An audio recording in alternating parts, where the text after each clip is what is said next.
जय हिंद प्यारे बच्चों, मैं डॉक्टर उमा पांडे स्वागत करती हूँ आपका इंस्टा संस्कृत में।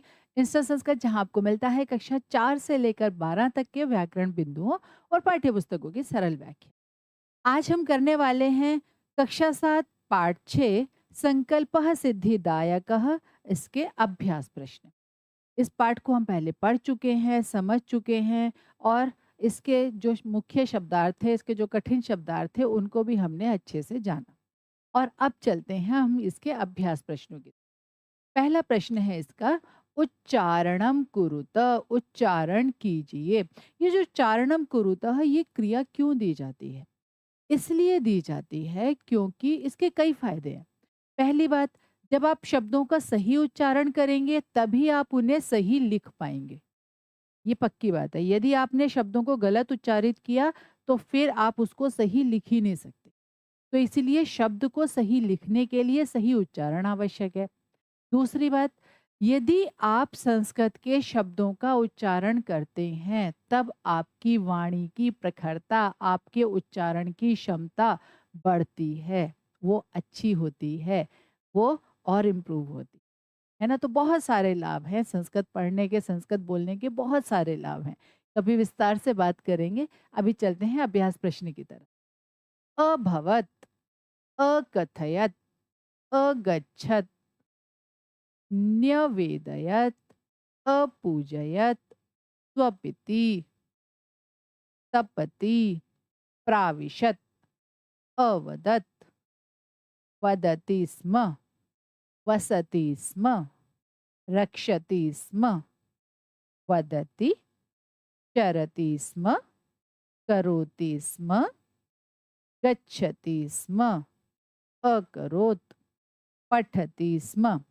आपने यहाँ पर देखा है जैसे ये वदति स्म, वैसे ये बात मैंने पहले भी बताई है, एक बार फिर से इसको समझ लेते हैं। क्या होता है, जब वर्तमान कालिक क्रिया के बाद स्म शब्द का प्रयोग होता है तो वो भूतकाल का अर्थ देती है। ठीक है, तो क्या है, वदति माने बोलता है और वदति स्म माने बोला था। ठीक है, आइए अब चलते हैं अगले प्रश्न की तरफ। अगला प्रश्न है, उदाहरणम अनुसृत्य रिक्त स्थानानि पूरयत। उदाहरण का अनुसरण करके रिक्त स्थानों को पूरा कीजिए। जैसे देखिए, वसति स्म, तो क्या है, वसतः स्म, वसंती स्म। यहाँ पर अगर हम इसको ध्यान से देखें तो लट लकार के रूप दिए गए हैं। लट लकार एक वचन, द्विवचन और बहुवचन, और उनके साथ स्म शब्द का प्रयोग किया गया है। उनको भूतकाल मतलब वर्तमान काल के रूप हैं और स्म लगाकर भूतकाल का बना दिया। तो ये बहुत ही अच्छा हुआ ना, हमने एक लकार में दो बातें सीख ली। लट लकार में हमने लट लकार का प्रयोग भी समझ लिया और उसको हम भूतकाल के लिए या लंग लकार के लिए कैसे प्रयोग समझ कर सकते हैं ये भी समझ लिया। आइए इसको आगे चलते हैं। जैसे पूजयति स्म, द्विवचन क्या हो जाएगा? हम्म, पूजयतः स्म। और बहुवचन पूजयन्ति स्म। और इसी तरह से यहाँ पर है रक्षतः स्म, तो क्या बनेगा? रक्षति स्म, रक्षति स्म, रक्षतः स्म और रक्षन्ति स्म। चरति स्म, चरति स्म, द्विवचन क्या हो जाएगा? चरतः स्म। और बहुवचन चरन्ति स्म। इसी तरह से यहाँ पर दिया हुआ है कुर्वन्ति स्म, तो इसका एक वचन क्या होगा? हम्म, करोति स्म और कुरुतः स्म। करोति स्म, कुरुतः स्म, कुर्वन्ति स्म। ठीक है, अब इसी तरह से जो नीचे वाला प्रश्न है इसको देख लेते हैं। अकथयत, अकथयताम, अकथयन, अपूजयताम, अपूजयन, तो एक वचन क्या बनेगा? अपूजयत, अपूजयत, अपूजयताम, अपूजयन, अरक्षत, अरक्षताम, अरक्षण। ठीक है? और अब चलते हैं अगले प्रश्न की तरफ। अगला प्रश्न है, इसी का आगे है, क्या है? यहाँ पर भी वो हमने क्या किया था? प्रथम पुरुष के क्रियाओं को पूरा किया था, यहाँ मध्यम पुरुष और फिर उत्तम पुरुष है। तो देखते हैं, अवसः, अवसतम, अवसत। अब क्या होगा? यहाँ पर क्या है? अपूजयतम। तो यहाँ पर क्या बन जाएगा?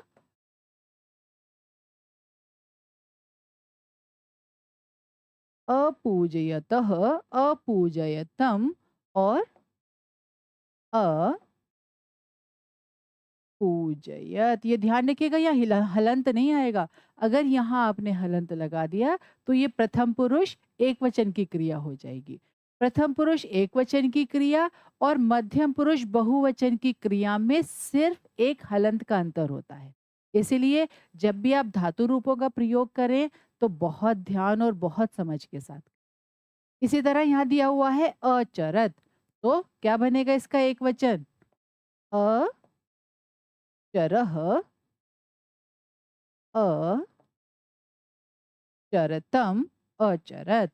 उत्तम पुरुष पर आ जाते हैं। अपठम, अपठाव, अपठाम, अलिखम,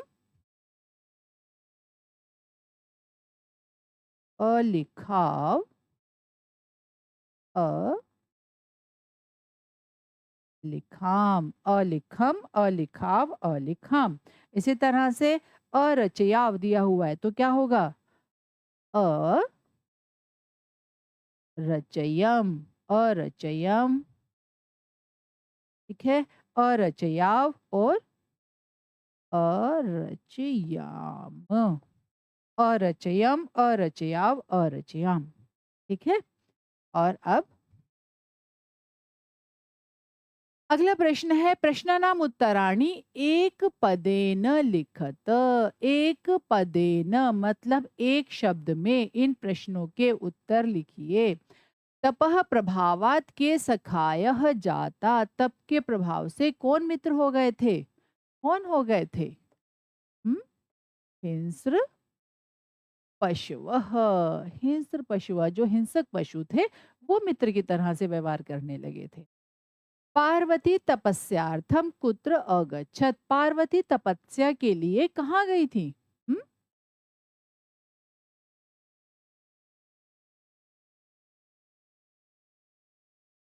गौरी शिखरम, गौरी शिखर नामक पर्वत पर गई थी। कह शमशाने वसती, कौन शमशान में रहता है? हम्म? शिवः, शिव रहते हैं शमशान। शिवा निंदाम श्रुत्वा का क्रुद्धा जाता, भगवान शिव की निंदा को सुनकर कौन क्रुद्ध हो गई थी? पार्वती। ठीक है? वटु रूपेण तपोवनम कह प्राविशत, वटु के रूप में, ब्रह्मचारी के रूप में तपोवन में किसने प्रवेश किया? शिव, भगवान शिव ने प्रवेश। ठीक है? और अब अगला प्रश्न है, कह का या कम काम प्रति कथयति, कौन किसके प्रति इन वाक्यों को कहता है? ठीक है?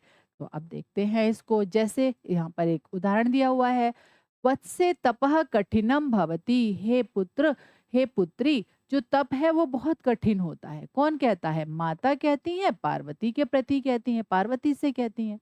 इसी तरह से अहम तपः एव चरिष्यामि, मैं तप ही करूंगी, कौन कहता है?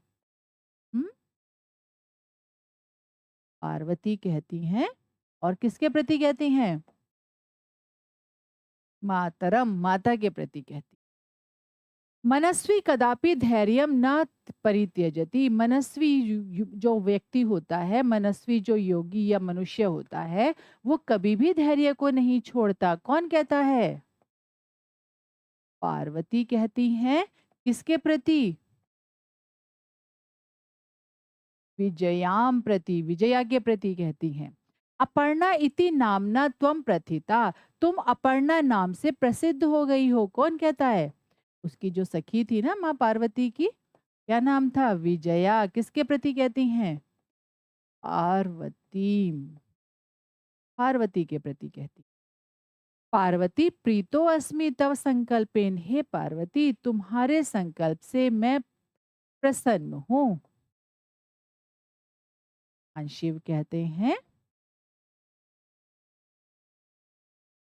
पार्वती के, शरीरम आद्यम खलु धर्म साधनम, जो ये शरीर है ये धर्म साधन है, धर्म का साधन है, धार्मिक कार्य करने का, अच्छे कार्य करने का साधन क्या है? ये शरीर ही है। कौन कहता है? वट्टुहु कहता है। किसके प्रति? पार्वती के प्रति। अहम तव क्रीत दासो अस्मि, मैं तुम्हारे द्वारा खरीदा गया दास हूँ। कौन कहता है? भगवान शिव कहते हैं। और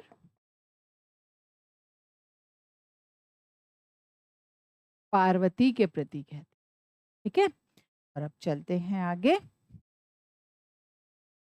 प्रश्नानाम उत्तराणी लिखत, प्रश्नों के उत्तर लिखिए। चलिए इनको भी समझ लेते हैं। यहाँ पर क्या है? पार्वती क्रुद्ध सती किम अवदत, पार्वती ने क्रोधित होकर क्या कहा? क्या कहा? पार्वती जब क्रोधित हो गई थी तो क्या बोली थी? अरे वाचाल अप्सरा, दूर हट जाओ। जगति कोऽपि शिवस्य यथार्थम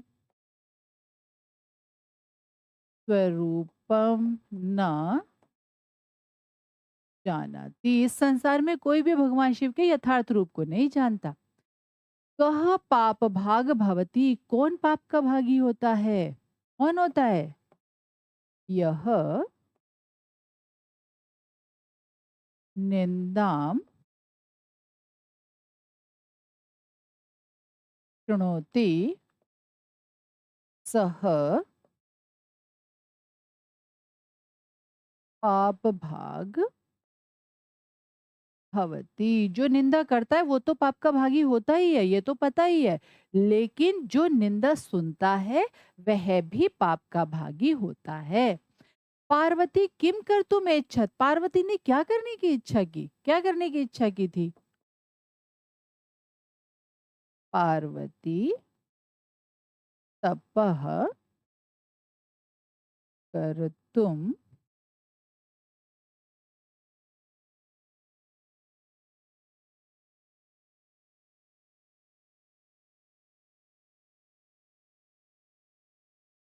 इच्छत, पार्वती ने तप करने की इच्छा की थी।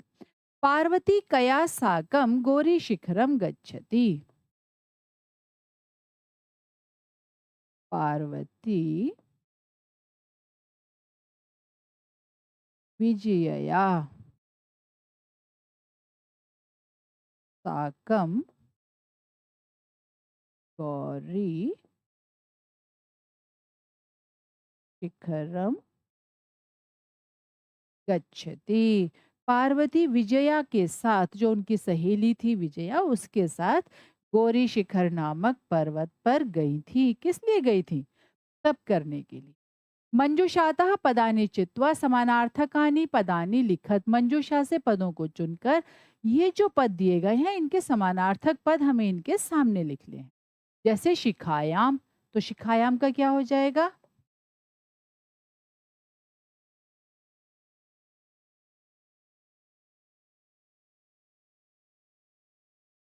प्रस्तरे पशवः जंतवः अम्बा माता नेत्राणि नयनानि तूष्णीम मौनम। ठीक है, आगे देखते हैं।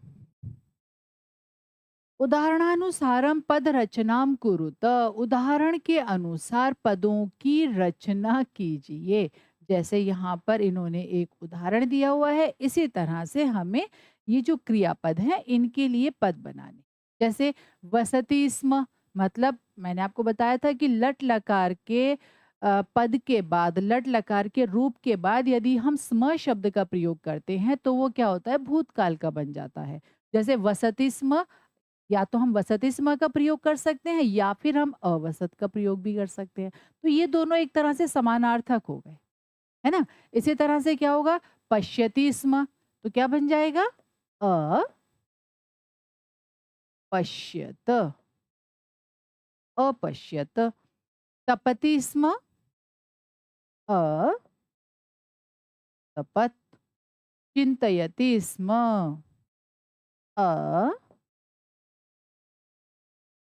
अचिंतयत। वदति स्म, अवदत। गच्छति स्म, अगच्छत। ठीक है? आगे चलते हैं। अब क्या कहते हैं, उसी को आगे बढ़ाया है इन्होंने, क्या कहा है, जैसे अलिखत तो क्या बना, लिखति स्म। इसी तरह से कथयति स्म का क्या बन जाएगा,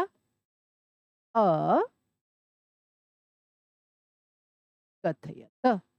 नयति स्म, अयत। पठति स्म, अपठत। धावति स्म,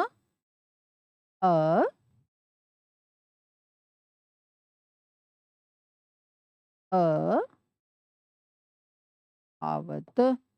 हसति स्म, अहसत। ठीक है, समझ आया? आइए एक बार फिर से पुनरावृत्ति कर लेते हैं। आज हमने क्या पढ़ा? आज हमने पढ़ा कक्षा 7 पाठ 6 संकल्पः सिद्धिदायकः के अभ्यास प्रश्न। अभ्यास प्रश्नों को हमने समझा, जिस जिस विधि से, जिस जिस तरीके से उनके उत्तर दिए जाने थे, उसके अनुसार हमने उनके उत्तरों को दिया और उनका अभ्यास किया। आशा है आज की वीडियो आपको समझ में आई होगी। इसी तरह की सरल वीडियो के लिए जुड़े रहिए इंस्टा संस्कृत से। जय हिंद।